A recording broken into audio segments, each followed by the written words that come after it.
जय श्री कृष्णा, जय श्री राम, जय गौ माता, जय राधे श्याम। इस समय हम देख रहे हैं तुलसी तपोवन यूट्यूब चैनल और इसमें हम चर्चा कर रहे हैं। आज है रमा एकादशी। रमा एकादशी की व्रत कथा सुनिए। हर साल कार्तिक के महीने के कृष्ण पक्ष में जो एकादशी आती है, हमारे ग्रंथों में उसको रमा एकादशी के नाम से जाना जाता है। भगवान नारायण को समर्पित होने वाली यह रमा एकादशी है। इसमें भगवान शालिग्राम भगवान की विधिवत पूजा होती है और एकादशी की कथा सुनी जाती है। याद रखिए, किसी भी एकादशी के व्रत में यदि उस व्रत कथा को सुन लिया जाए तो उस एकादशी का महत्व तो बहुत ज़्यादा बढ़ जाता है। कार्तिक मास की इस भावी तिथि रमा एकादशी को व्रत वैष्णव हरिजन लोगों को करना चाहिए। दिवाली से पहले आने वाली यह एकादशी है और इसकी महिमा ज़्यादा बढ़ गई है। भगवान नारायण के साथ माँ लक्ष्मी की भी इसमें पूजा की जाती है और संपूर्ण सिद्धियाँ प्राप्त हो जाती हैं, सुख समृद्धि प्राप्त होती है। रमा एकादशी के दिन जिसने भी यह व्रत कर लिया है, ये समझ लीजिए कि उसकी दरिद्रता गरीबी का नाश होता है। भगवत धाम को ठाकुर जी का लोक उसे प्राप्त होता है। बताया जाता है कि रमा एकादशी की जो भी कोई कथा सुनते हैं वो सब लोग कष्टों से मुक्त हो जाते हैं। अब आप सुन लीजिए इस रमा एकादशी की कथा क्या है। बताते हैं कोई मुचकुंद नाम का राजा था, कभी झूठ बोलता नहीं था और भगवान नारायण का वो परम भक्त था। उसकी एक बेटी थी, उसका नाम था चंद्रभागा। उसने अपनी बिटिया का जो विवाह है वो एक शोभन नाम के राजकुमार के साथ कर दिया, जो कि चंद्रसेन राजा का वह बेटा था।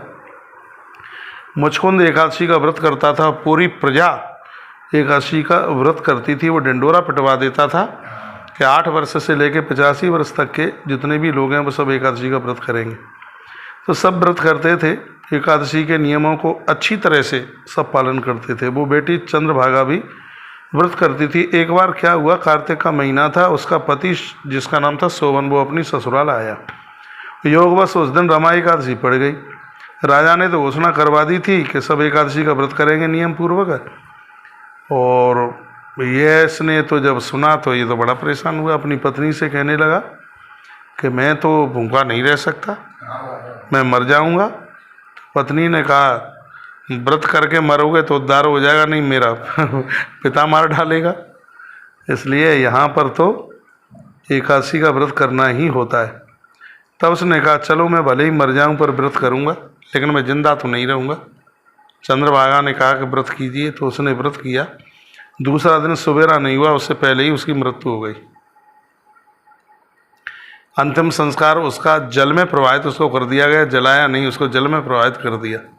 उसकी पत्नी चंद्रभागा सती होने को तैयार हुई तो उसके पिता मुचकुंद ने उसको रोक लिया। कहा कि बेटी ऐसा करना नहीं है, तूने व्रत किया है और उसका ठीक ठाक से तू उद्यापन कर। उसने व्रत किया और एकादशी का उसने उद्यापन किया। एकादशी के व्रत उद्यापन के प्रभाव से ऐसा हुआ कि जिस मृत को पानी में बहा दिया था, उसकी कहीं श्वास चल रही थी तो पानी के सहारे वो जिंदा हो गया। नदी के किनारे वह पहुंच गया। बताते हैं एक राजा को कोई संतान नहीं थे, वो उत्तराधिकारी खोज रहा था, तो नदी के किनारे वही शोभन मिल गया। उसने उसे अपनी गद्दी का उसको उत्तराधिकारी बना दिया और वह शोभन उस राज्य को चलाने लगा। एक दिन क्या हुआ, चंद्रसेन राजा के यहाँ से कोई व्यक्ति उस नगर में जाकर के पहुंचा। उसने शोभन को पहचान लिया। उसने कहा अरे तुम तो मुचकुंद राजा के दामाद हो, तुम यहाँ कैसे? उसको भी एकदम याद आ गई और उसने कहा मेरे ससुर और मेरी पत्नी कैसी है? उसने कहा वो तो सब ठीक है, लेकिन तुम्हारी याद में बड़े दुखी है। तो शोभन ने कहा यह राज्य मुझे मिला, लेकिन ये स्थिर है, कभी भी मुझसे चला जाएगा। यदि मेरी पत्नी एकादशी के व्रत इस सत्ता के इस गद्दी के लिए समर्पित कर दे, मेरे लिए समर्पित कर दे, तो हमेशा हमेशा के लिए राज्य मेरा हो जाएगा। उस प्रजा के उस व्यक्ति ने जाकर के यह बात राजा मुचकुंद को और चंद्रभागा को कही ये बात। तो यह राजा अपनी बेटी को लेकर के वहाँ पहुँचा और आज अपने पति शोभन से चंद्रभागा मिली है। आज ससुर को जामाता, जामाता को ससुर मिले, कितनी खुशी हुई है। और उसी समय चंद्रभागा ने कहा हे परमात्मा, हे नारायण, मैंने भाव से यदि एकादशी का व्रत किया है तो मेरे पति के लिए समर्पित हो जाए।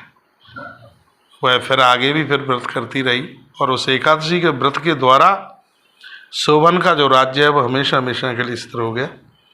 तो मैं आप सबको यह कहना चाहूँगा कि एकादशी का व्रत जरूर कीजिए। भगवान की कृपा से आज चंद्र भागा ने जैसे रमा एकादशी का जो व्रत किया उसको सब कुछ प्राप्त हो गया। तो आप सब भी रमा एकादशी का व्रत कीजिए, भगवान नारायण सब कुछ दे देंगे, किसी भी प्रकार की कोई कमी नहीं रहने देंगे। एकादशी की कथा आपको ठीक लगी है तो वीडियो को आगे लाइक और शेयर करना ना भूलें। वीडियो को आगे लाइक शेयर भी करें, चैनल को सब्सक्राइब भी करें। बहुत बहुत धन्यवाद। एकादशी आप सबके लिए मंगल हो। अगली वीडियो में आज ही रात्रि को हम ये वीडियो आपके पास भेज रहे हैं। इस एकादशी के पारण का समय क्या है और पारण कैसे किया जाए और पारण के करने से एकादशी की महिमा कितनी बढ़ जाती है। बहुत बहुत धन्यवाद आप सभी का वीडियो पूरा सुनने के लिए।